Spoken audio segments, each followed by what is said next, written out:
Hello प्यारे बच्चों, स्वागत है आप सभी का आपके अपने YouTube channel Aditya online academy में। प्यारे बच्चों, आज हम लोग एक मोस्ट इम्पॉर्टेंट क्वेश्चन सॉल्व करना सीखेंगे, जो है कि सिद्ध करना करड़ी में दो एक अपरिमेय संख्या है।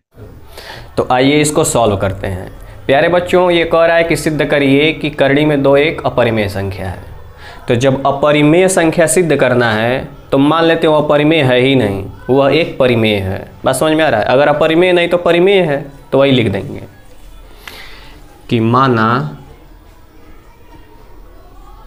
√2 या करड़ी में दो एक परिमेय संख्या है। हमने क्या किया कि लिखा है सिद्ध करिए अपरिमेय। जब अपरिमेय सिद्ध करना तो हम लोग परिमेय मान लेते हैं, तो वही लाइन लिख देंगे कि माना करड़ी में दो एक परिमेय संख्या है। और आप लोग पिछले क्लास में पढ़े थे कि जब कोई संख्या परिमेय होती है तो हम लोग उसको P/Q के फॉर्म में लिख सकते हैं। जानते हैं ना? बस इसी लाइन को यहाँ पर हम लिखेंगे कि करड़ी में दो बराबर P/Q।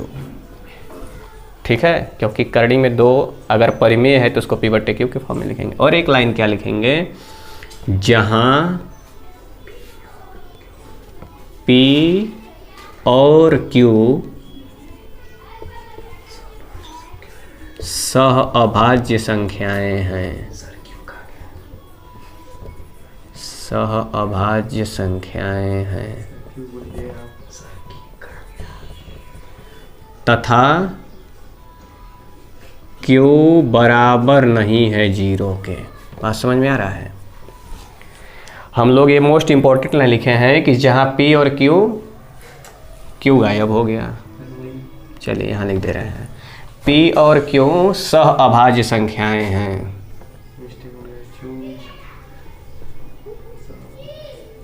ठीक है, तो ये नहीं समझ में आ रहा है सहअभाज्य संख्याएं क्या होती हैं। अगर आपको ये कन्फ्यूजन है तो आइए समझते हैं सहअभाज्य क्या होता है। सहअभाज्य मीन्स होता है जैसे आप लिखे 2/3 या 3/5 या 5/9 लिख दिए। तो प्यारे बच्चों देखेंगे कि दोनों किसी समान टेबल में आते हैं तो एक के, 2 के टेबल में 2 आता है तो 3 नहीं आता है, 3 के टेबल में 3 आता है तो 2 नहीं आता है, लेकिन एक के पहाड़े में दोनों आते हैं। बात समझ में आ रहा है? इसी तरीके से 5 को चेक करेंगे तो ये दोनों भी केवल और केवल एक के ही पहाड़े में आते हैं। लेकिन अगर हम इसकी जगह पर ले लेते हैं 2/6 या 6/8 तो हम लोग इसको चेक करेंगे कि ये दोनों 2 के पहाड़े में आते हैं। अगर 6/9 लेते हैं तो ये दोनों 3 के पहाड़े में आते हैं। बात समझ में आ रहा है? एक को छोड़ करके एक के भी पहाड़े में आते हैं, एक के भी पहाड़े में आते हैं, यानी ये दोनों संख्याओं के पहाड़े में आ रहे हैं। जब केवल और केवल एक संख्या के पहाड़े में आएंगे ना, जिनका कॉमन फैक्टर केवल 1 होगा, तो वो सहअभाज्य होता है। बात समझ में आ रहा है?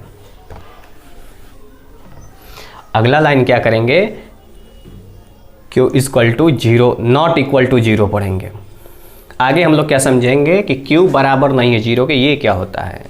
तो देखिए, जैसे मान लीजिए 2/0 हो जाए या 3/0 हो जाए, तो हम लोग जानते हैं कि किसी भी संख्या के नीचे देखिए P/Q, Q का मान 0 होगा, यानी संख्या के नीचे 0 रखना पड़ेगा। और जब किसी संख्या के नीचे 0 आता है तो वो संख्या क्या हो जाती है, अपरिभाषित, जिसका सिंबल ये होता है। उसको हम लोग परिभाषित ही नहीं कर सकते हैं। बात समझ में आ रहा है? बस इसका यही मतलब हुआ, इसीलिए ये लाइन लिखा गया है। अगला काम क्या होता है कि हम लोग अब ये रूट में है तो हम लोग इस रूट को हटाने के लिए क्या करते हैं, हाँ, दोनों पक्षों का वर्ग करते हैं। बिल्कुल sही जवाब आप लोग दे रहे हैं, दोनों पक्षों का वर्ग करने पर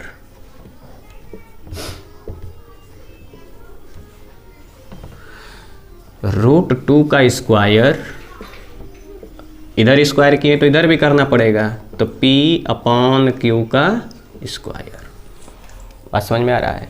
और जब हम लोग स्क्वायर करते हैं तो रूट कट जाता है, स्क्वायर से रूट कट गया तो बच गया 2, और P का स्क्वायर होता है P² / Q का स्क्वायर क्या होता है, Q²। ठीक है, अगला काम मल्टीप्लाई, क्रॉस मल्टीप्लाई करते हैं। जिसके नीचे कुछ नहीं होता है 1 होता है, तो 2 में Q का स्क्वायर करेंगे, Q² का मल्टीप्लाई करेंगे तो 2Q², और P² में 1 का गुणा करेंगे तो ये हो जाएगा P²। यहाँ तक समझ में आ रहा है? अगर समझ में आ रहा है तो वहाँ बैठे बैठे बोलें यस सर। मुझे आपकी आवाज़ सुनाई दे रही है। यहाँ लिखेंगे क्यू स्क्वायर बराबर पी स्क्वायर बटे 2। और ये मोस्ट इम्पॉर्टेंट बात आप लोगों ने निकाला है, इसलिए इसको बॉक्स में बंद कर देंगे और यहाँ लिख देंगे समीकरण नंबर 1। यहाँ तक बात समझ में आ रहा है? चलिए, बहुत अच्छी बात है। यहाँ से हम लोग को क्या लिखना है कि पी स्क्वायर, यहाँ लिखेंगे चूँकि पी स्क्वायर 2 से विभाजित है। ये कैसे? ये क्या हमने लिख दिया कि पी स्क्वायर 2 से विभाजित है। प्यारे बच्चों, यहाँ साफ दिख रहा है कि पी स्क्वायर में जब हमने 2 से भाग दिया तो क्यू स्क्वायर आया। बात समझ में आ रहा है? यही तो होता है समीकरण कि अगर इसमें भाग किए हैं तो इधर आया है, इसका मतलब इधर भी होगा। बिल्कुल सही आप कह रहे हैं कि क्यू स्क्वायर में 2 से गुणा करेंगे तो पी स्क्वायर। बिल्कुल इतना ही अटेंशन चाहिए आपका कि जब हम ये बात बोले तो आपके मन में ये क्वेश्चन आना चाहिए। स्टूडेंट का मतलब ही होता है क्वेश्चन मार्क। आपके मन में डाउट आना चाहिए, आप तुरंत क्वेश्चन पूछे। देखिए, आपने क्वेश्चन पूछा, तुरंत हम सुन लिए ना। ऐसे ही बोलते हुए पढ़िए, मोबाइल को टेबल पर रखिए और आप चेयर पे बैठ करके और फिर पढ़ाई करिए, ठीक है? लेट के नहीं पढ़ना है। तो जब पी स्क्वायर 2 से विभाजित है, इसका मतलब पी भी 2 से, इसलिए पी भी 2 से विभाजित होगा।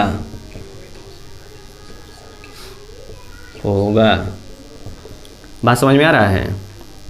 यहाँ पर पी स्क्वायर लिखा गया है तो पी स्क्वायर 2 से विभाजित है। जब 2 से विभाजित है तो पी भी। ये क्या बात हुआ? इसका मतलब अगर 8 का स्क्वायर 2 से विभाजित होगा तो 8 भी 2 से विभाजित होगा। यही बात हमने लिखा ना कि अगर पी स्क्वायर किसी संख्या का स्क्वायर किसी संख्या से डिविजिबल है तो वो संख्या भी होगी। तो यही संख्या लिखे हमने। 8 का स्क्वायर कितना होता है? 64/2 और ये 8/2 है। ये बताइए 2 के पहाड़े में 64 कितने बार में आता है? 32 बार में। और 2 के पहाड़े में 8 4 बार में। बस यही बात समझ में आ रहा है? जब 64 कटा है 2 से तो 8 भी कटा है। इसका मतलब किसी संख्या का वर्ग अगर किसी संख्या से कटता है तो वो संख्या भी खुद उस नंबर से कट जाती है। यहाँ तक अगर आप लोग समझ में आ गया बात, तो आगे हम लोग क्या लिखेंगे कि ये P 2 से डिविजिबल है। तो हम लोग लिखेंगे कि माना P बराबर 2m। 2m क्यों माने हैं? क्योंकि करड़ी में 2 लिखा है। करड़ी में 3 होता तो हम लोग 3m मानते, करड़ी में 5 होता तो 5m मानते। बात समझ में आ रहा है?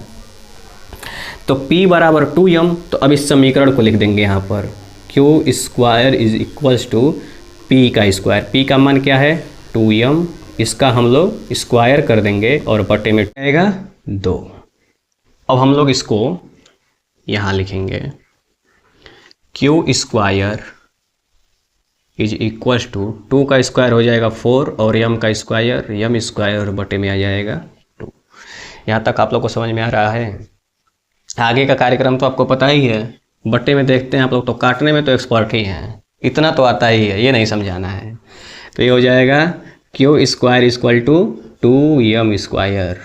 हाँ, बिल्कुल सही जवाब। इसको नीचे भेजेंगे, क्यू स्क्वायर बटे में 2 बराबर m स्क्वायर। हाँ, यहाँ से बिल्कुल, अरे वाह, यहाँ से देख के आपने कॉपी किया। यही काम करना है। यहाँ पर p स्क्वायर के बटे में 2 है तो यहाँ m स्क्वायर को छोड़ के क्यू स्क्वायर के बटे में 2 भेजना है। सही, एकदम सही रास्ते पे हैं आप लोग प्यारे बच्चे। और यहाँ पर बना देंगे समीकरण नंबर 2, ठीक है? यहाँ पर हमने p स्क्वायर लिखा है, आपको यहाँ पर q स्क्वायर लिखना है। सेम लाइन कॉपी पेस्ट कर देना है। लिख देंगे चूँकि क्यू स्क्वायर 2 से विभाजित है,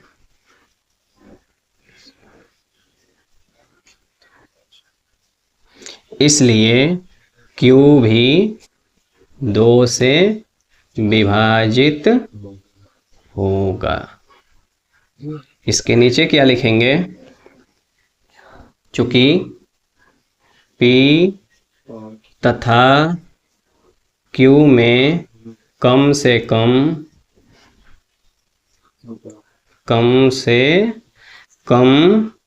एक उभयनिष्ठ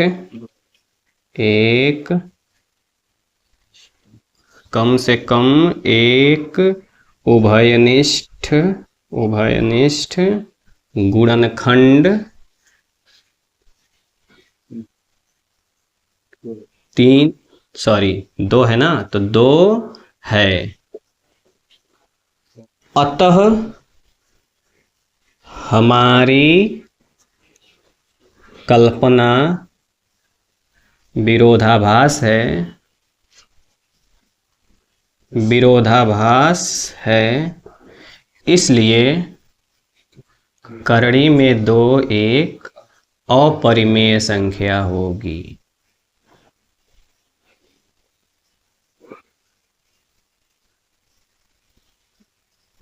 बात समझ में आ रहा है? क्यों विरोधाभास हो रहा है? क्योंकि हमने माना था परिमेय, लेकिन ये तो अपरिमेय जैसा हरकत करने लगा।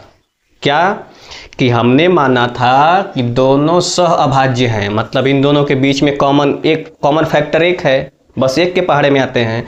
लेकिन ये देखिए, ये तो 2 से कट रहा है, यानी 2 के पहाड़े में आ रहा है, P भी आ रहा है और Q भी आ रहा है। हमने कहा P और Q बस 1 के पहाड़े में आते हैं, अब दोनों 2 के पहाड़े में आने लगे, 1 के साथ साथ 2 के, यानी कि बात गड़बड़ हो गया। ये गलत कैसे हुआ? क्योंकि हम लोगों ने गलत मान ही दिया था कि वह एक परिमेय संख्या है। अपरिमेय कभी परिमेय हो नहीं सकती है, इसलिए यह विरोधाभास हो रहा है, और हम लोग लिख देंगे कि करड़ी में 2 एक अपरिमेय संख्या है। बात समझ में आ रहा है? तो अगर आपको यह वीडियो पसंद आया हो तो इसको लाइक करें, चैनल को सब्सक्राइब करें और अपने दोस्तों के साथ इसको शेयर करें। लास्ट तक बने रहे, इसके लिए आप सभी का बहुत बहुत धन्यवाद।